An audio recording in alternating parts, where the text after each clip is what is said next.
All right, it is Wednesday, and we are jumping back into Giallo films. This time, we've done Fulci, let's do Argento.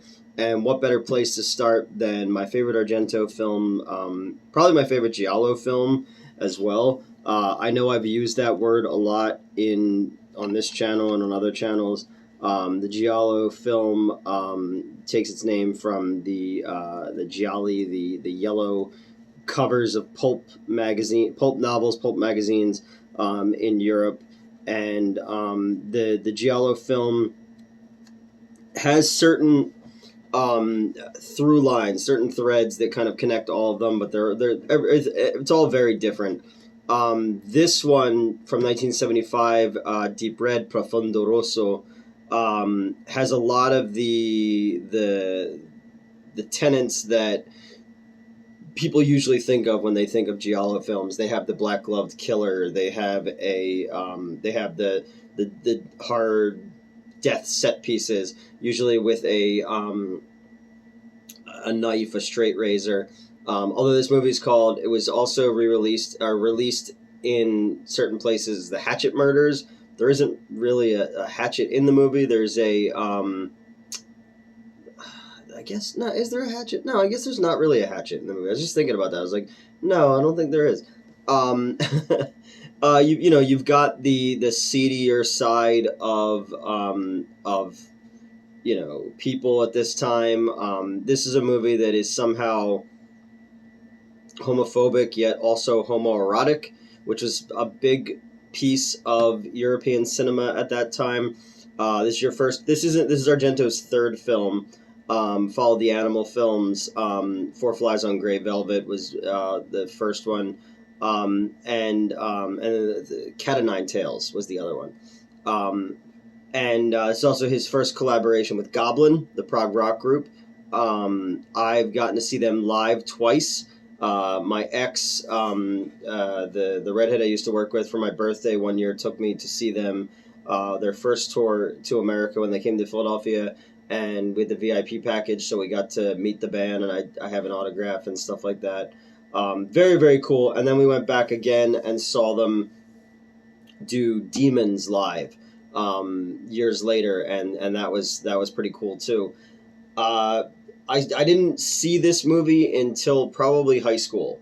I kind of discovered Giallo films later, got far, far more into them in college and post. Um, but again, I was reading, Psychotronic magazine and all these different things when I was growing up and falling in love with film. And, I knew of Bava, and I had seen, A Blade in the Dark when I was in high school. I had seen Suspiria when I was in high school, and Zombie and stuff like that. But I didn't see this one until later on in high school, when I went to a 35 millimeter screening of it and was just completely enamored by the entire thing. It feels like it feels like a therapy session. There's a lot of things going on in this movie that you can tell have a visceral connection to Dario Argento. And these things that he explores in this would be sprinkled out throughout his filmography. Beyond this, he's still alive at the recording of this. He sort of remade this movie with Sleepless in 1994, but not as well. Although that one has Max von Sydow in it. This one has David Hemmings. David Hemmings' last ever movie was League of Extraordinary Gentlemen, which was also Sean Connery's last ever movie. But Hemmings died. Connery was just like, fuck this noise. This is also his first collaboration with Daria Nicolodi. Nicolodi would go on to be his wife, Asia Argento's mother. Asia Argento you probably know from, she was Anthony Bourdain's girlfriend. That was a whole mess before he died. But she was also in Triple X movies with Vin Diesel, and she was in Land of the Dead with George Romero, who's a friend of her father's. It can't be stated just how important she is to the Argento mythos. You know, Suspiria is directly based on her background as a dancer, doing ballet and being at a private school, and the stories that the girls would tell each other. She was his muse, she was his wife, she was his actress. I don't think that she gets enough credit in his story for as important as she is, and she just passed away in 2020. Um, this is this is a director who's in love with cinema, not even just European cinema, because there is a lot of American noir in this. There's also things where he like recreates Nighthawks, the famous painting of all the dead icons in the diner, and we're looking at it from across the street. There's another one in there. There's another painting, and it slips my mind. I should have looked at it. There's a girl sitting with like a little yellow hat on. That's recreated in this. There's just all of these angles and cues and camera moves that are just so like little and personal, and you can tell that a director was, when it comes to a lot of these movies, they're not as interested in the overarching story. Although this is a mystery, if you watch it again, you go, oh, the mystery was solved in the first 2 minutes of the movie. It's right there, which is awesome. It's awesome when you get the reveal and you go, oh, fuck, that, it makes you go back and think about that scene in the beginning. This also connects to Miss Helga Ullman when they go to like this like old Colosseum-like theater. That's another thing in this movie. It's called Deep Red. The reds in this movie are absolutely beautiful. They always signify something, be it danger or some kind of plot point. And his camera moves just effortlessly through the lobby of this old theater and into the actual thing, and you see how big it is, and just the way that the curtains move, and you kind of move into it. There's another shot later when right before the woman's bird attacks her and she kills it with a needle.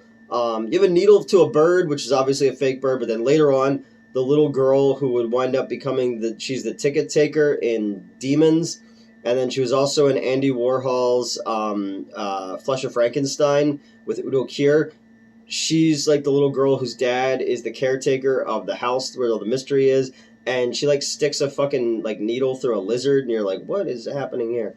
When for a while you think it's going to be a supernatural movie, which will then lead into where he would go with things like the Three Mothers series, like Suspiria and stuff like that. But when they go to the psychic from Lithuania, Miss Helga Ullman, who looks like Kelly Ripa, who has like the morning show. I think it used to be Regis and Kelly. And she's from Berlin, New Jersey. So my buddy Eric Wilkinson knows her well from growing up. But she talks. They talk about how the guy who was the rich husband, the rich cucked husband in New York Ripper, who sort of looks like fat Andy Gibb from the Bee Gees. He's explaining how termites have telepathy, and I was like, oh, that would go on later in Phenomenon, or Creepers, as it also came out in America with Jennifer Connelly, which was also about insects with telepathic powers. I was like, oh, there's little things you could tell he's interested in along the way. But they go to see, we go to see Miss Helga Ullman, and it's a POV shot, and we have somebody is in the crowd, and it sets off her telepathy, and somebody in the thing has an evil mind, and we see the person leave POV, but we don't figure out who it is, and it starts to bring us into this mystery, because she saw the person's face, and she also can go to the police now and tell her what she saw in her vision, and so she gets killed like a motherfucker. And David Hemming's character is a British pianist who's in Italy, working with a jazz group, and there's some really interesting stuff in there. I think Mark is his name in this movie, where he's playing with this group, and they're in this like weird catacombs-looking space. Again, lots of really cool old world, larger than life sets in this movie, and just like he shoots the hell out of them. There's so much depth of field in this movie. There's so much set design in this movie. Every location that they go to that has a death scene in it, it's very, very visceral. And that goes into what I was saying about like all the little things, all these little psychosomatic things, that he had. He's very much more interested in the little details than he is in the broad picture of it. And in the end, you get a full story, but it's just those little tiny things, the close-up of sweat going down someone's head, or a shot that kind of zooms in on an eyeball that becomes illuminated in a closet. These little shots of a little doll with rope around its neck and marble and a knife and all this kind of stuff. And the way that the Goblin score works is we kind of move around it in this red environment.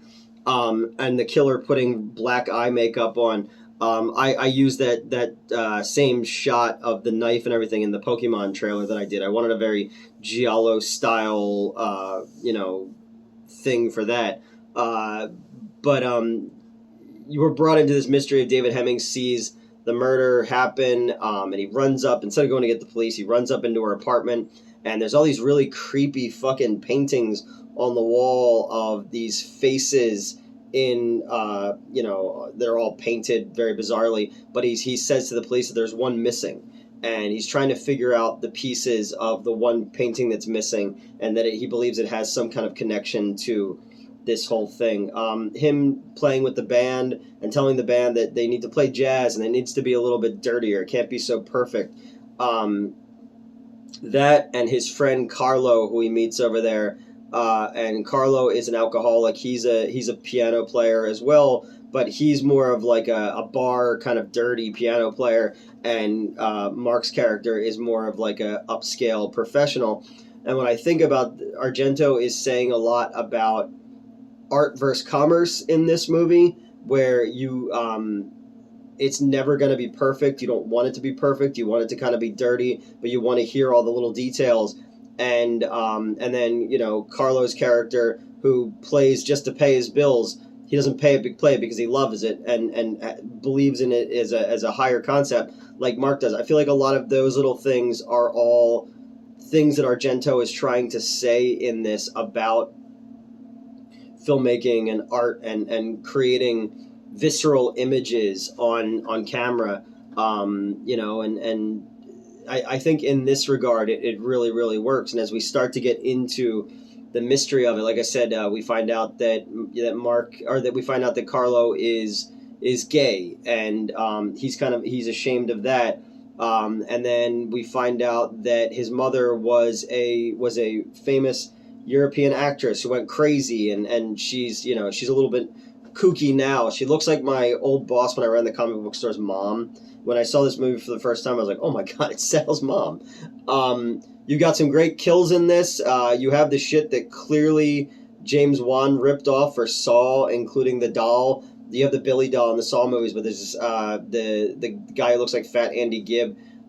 He hears the nursery rhyme song, and the fucking door bursts open in the corner, and this weird creepy little doll comes running out, and he hits it with a blade, and it breaks it in half. And there's this beautiful shot of the head broken in half and the reflection of the blade and just perfectly placed screws, and it looks like a painting, and that is the distraction to give the killer to pop out and bash him in the head with a fire poker, and then just start slamming his teeth down on the end of a fireplace, and then stabs him in the back of the neck. You have a woman who, she saw something as well, so the killer shows up and drowns her in scalding hot water, and he keeps pulling her face up, but before she dies, she writes something in the fog, and Mark and Daria Nicolodi, who's a journalist, they're trying to figure out this mystery, and there's a ton of red herrings, including her. You think that she could be the killer at one point. There's also a whole thing about sexism that's prevalent in this movie, and how European crime cinemas and giallos are always seen as very sexist, but there's a lot of like gender studies almost in this movie between Mark and the reporter, including like an arm wrestling scene and stuff like that, and him being like so like emasculated and pissed off about that. And I don't know. I have the American version of this, and I have the European cut of this. there's a lot more comedy in the European cut, and you could tell because it'll go from the English track, because they did the whole Tower of Babel thing, everyone's speaking their own language, and then they just figured it out in post. That was most Italian movies, was they didn't do audio, and they just did it all in post, because at the time, coming out of World War II, and out of more of a strict regime about the arts, they were able to then redub it in a way that wouldn't get them in any trouble, and they could change it on the fly too. If you saw Once Upon a Time in Hollywood, Kurt Russell has a little spiel about the whole Tower of Babel thing. But yeah, you've got the bashed in teeth. You got a blade to the back of the head. You got the woman having her face burned. You have Carlo. Spoil. I guess I'll get into spoilers. I love this movie. I don't know if you can tell that or not. I think that there's so many little awesome things in this movie, so many little nuances that make it different from anything else at that time. Because it's a filmmaker who is entering their prime. We'll get Suspiria after this. We'll get Tenebrae after this. We'll get Opera, which I feel is his last good movie. But Inferno's fine. It's very phantasmagorical. I do love the scene where they call me Death, and it pushes on the mirror. The woman pushes on the mirror, and her reflection breaks away, and it's a Grim Reaper behind it. That's an awesome cut. And again, you have the Goblin music, throughout the entire thing, which became such a vital tool to Argento. But in this one, the score works so well because it goes from, it's not as on the nose as Suspiria is. It's got like kind of a rocky prog rock kind of vibe to it, and it gets dark when it has to get dark. And as the mystery is slowly unfolded, the music changes with it. There's a whole story about a crying child at this old abandoned house. So you think it has a supernatural element, so he starts to investigate that. That's where we get the little redheaded girl with the needle in the lizard, and little things, even like taking a child's drawings and making them sinister when you look at them in a different light. He goes to the house, and there's a room. The wall. He's like scraping at the wall, and he sees these paintings, these drawings from a kid behind it, of a child screaming, holding a knife, and it ties back into the beginning of this stabbing that we see.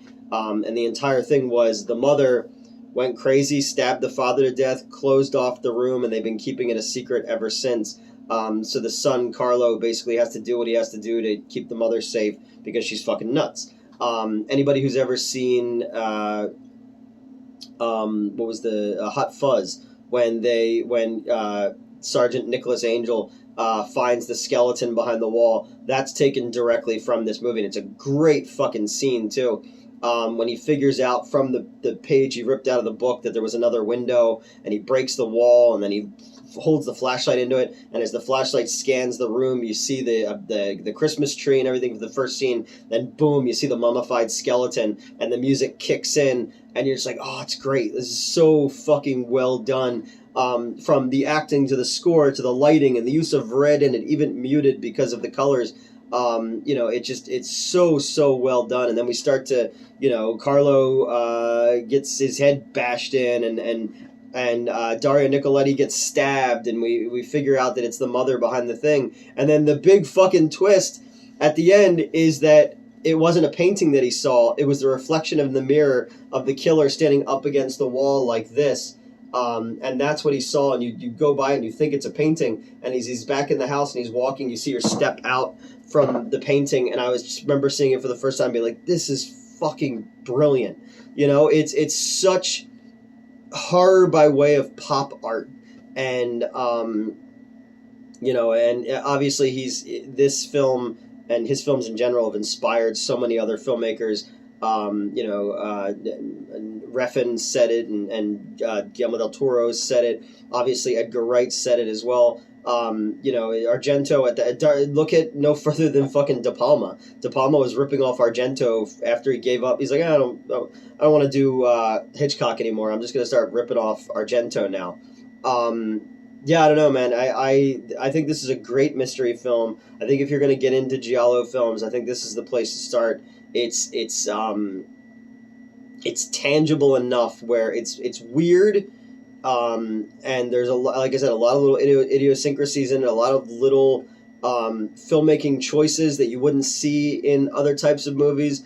It shows that the producers had the utmost faith in Argento to go like, yeah, I'm gonna do all these little weird things, and it's all gonna turn into this tapestry at the end, and it just completely works. Without this movie, we wouldn't have Suspiria.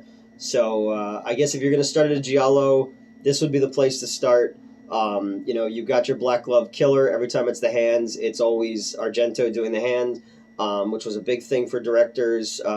Even Spielberg, and the hands that are ripping off the face in Poltergeist is his. Hitchcock did it as well. It's always been a thing for the directors. Tarantino did it as well. But yeah, it's just this is one of my favorite horror movies ever. I have the poster, the American poster with the doll hanging and stuff like that.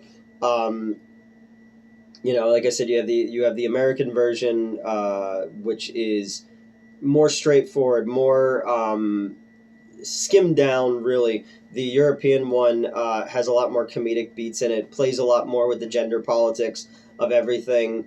And some of the characters are a bit more silly, like the detective who's like drinking little cups of coffee and like showing you what it's like to play the piano and stuff like that. Uh, I don't know. This is a great one. This is just a fucking fantastic film. One that I've watched countless times. Ones that's so much more nuanced than what I'm talking about now off the top of my head. I just, if I sat down with somebody and we really got into a conversation about it, I'd probably have a million other things I'd want to talk about.